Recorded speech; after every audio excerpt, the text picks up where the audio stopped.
नमस्ते दोस्तों, स्वागत है आपका आपके अपने चैनल योर ड्रीम इंग्लिश में। दोस्तों यूपीटीजीटी 2022 के अंतर्गत हम लोग 1500 इंग्लिश लिटरेचर के क्वेश्चंस डिस्कस कर रहे हैं, जिसके अंतर्गत ये पार्ट 4 रहेगा और हम लोग डिस्कस करेंगे बहुत सारे क्वेश्चंस, साथ ही साथ उसको एक्सप्लेन करेंगे और बहुत ही डीप बातें आपको अंदर की भी पता चलेंगी। तो चलिए दोस्तों स्टार्ट करते हैं। पहला क्वेश्चन कुछ यूँ है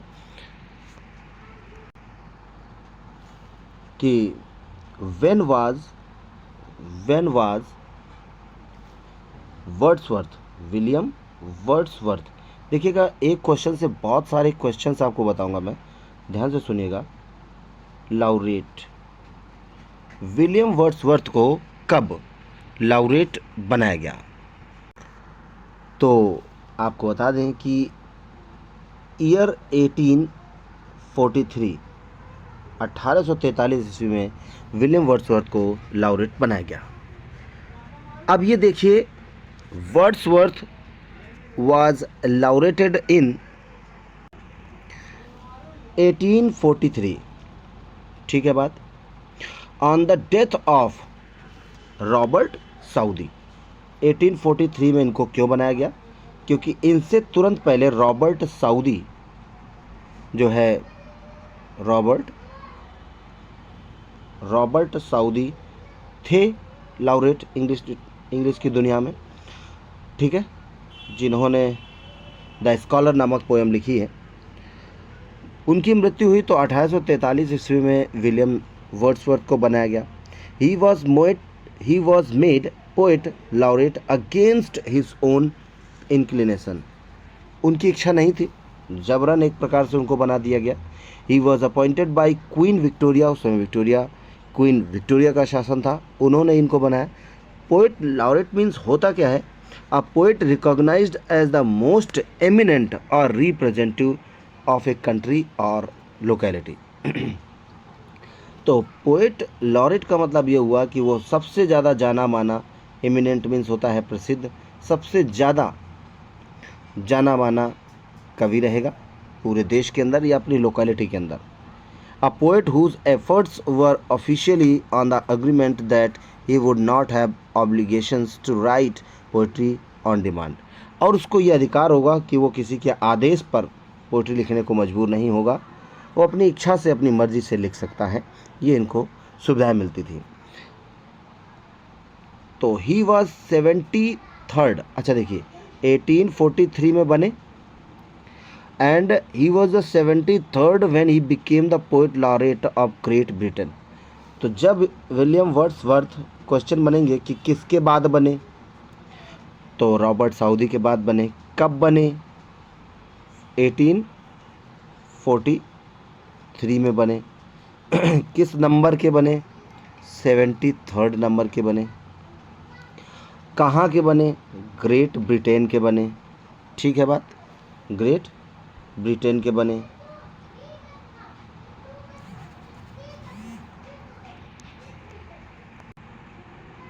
तो इतने सारे क्वेश्चंस इससे बन जाते हैं, ठीक है।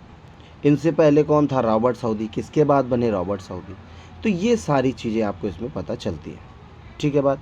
आइए नेक्स्ट क्वेश्चन डिस्कस करते हैं। व्हेन वाज द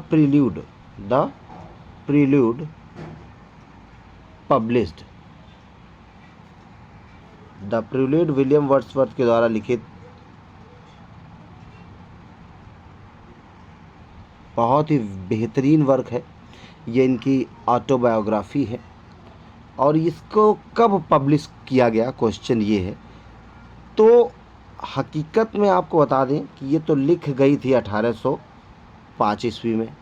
इनकी मृत्यु के बाद इनकी पत्नी ने 1850 ईस्वी में इसको पब्लिश करवाया था। इसमें इसको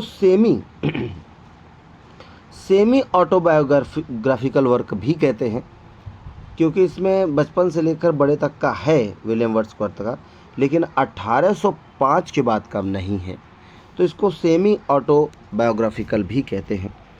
तो आप और सुनेंगे इसके आगे। The prelude was published in 1850, मैंने बता दिया आपको। कि जो द प्रेल्यूड वर्क है इनका ऑटोबायोग्राफिकल, ये 1850 ईस्वी में पब्लिश हुआ। It is a poem in blank verse. अच्छा, द प्रेल्यूड के ऊपर बहुत सारे क्वेश्चंस बनते हैं, आपको बता दें। तो किस वर्ज में लिखा गया है? ब्लैंक वर्ज में लिखा गया है इसको, जिसमें राइमिंग पेंटामीटर नहीं होते। ठीक है बात। और इसके बाद किसके द्वारा लिखा गया है, ये मैं शुरुआत में बता दिया था कि द प्रेल्यूड विलियम वर्ड्सवर्थ का एक वर्क है। It is an autobiography that was published after the death, poets death. अब ये ऐसी ऑटोबायोग्राफी है जो कवि के मर जाने के बाद इसको पब्लिश किया गया था। ध्यान रहे कि जब कोई लेख, कोई भी पोयम, कोई आर्टिकल, कोई नॉवेल अगर after the death of writers, यानी जो लेखक है उसका उसकी मृत्यु के बाद यदि पब्लिश किया जाता है, तो जब आफ्टर द डेथ ऑफ किसी भी लेखक की मृत्यु के बाद जब कोई वर्क उसका पब्लिश होता है तो उसको हम पोस्थ्यूमस वर्क कहते हैं। क्या कहते हैं? पोस्थ्यूमस वर्क कहते हैं। क्या कहते हैं? तो पोस्थ्यूमस वर्क कहते हैं उसको। ठीक है। अब पोस्थ्यूमस वर्क, इससे संबंधित एक क्वेश्चन और बता देते हैं। पोस्थ्यूमस यानी कि ये द प्रेल्यूड कैसा वर्क है? तो पोस्थ्यूमस वर्क है, क्योंकि लेखक जीवित नहीं था उस समय। इसके बाद ये एक अलग का क्वेश्चन है, एक होता है एनानिमस। एक वर्ड है एनानिमस। एनानिमस का मतलब होता है जैसे किसी ने कोई लेख लिखा, नॉवेल हो, कुछ भी है वो, और उसके लेखक का अता पता नहीं है, तो उस लेख को हम लोग एनानिमस कहेंगे, गुमनाम कहेंगे। तो चलिए, द प्रेल्यूड के विषय में हमने क्या क्या जाना है एक बार संक्षिप्त में फिर से देख लेते हैं। द प्रेल्यूड के बारे में जाना कि 1850 ईस्वी में पब्लिश हुई, पूरी लिख गई थी 1805 ईस्वी में ही। इनकी मृत्यु के बाद इनकी पत्नी ने इसको पब्लिश कराया। ये ब्लैंक वर्ज में लिखी है। ठीक है बात। और ये पोस्थ्यूमस वर्क है, क्योंकि लेखक की मृत्यु के बाद इसे पब्लिश किया गया। आइए नेक्स्ट क्वेश्चन डिस्कस करते हैं। और नेक्स्ट क्वेश्चन कुछ ऐसा है, the first successful novel of John गैल्सवर्दी,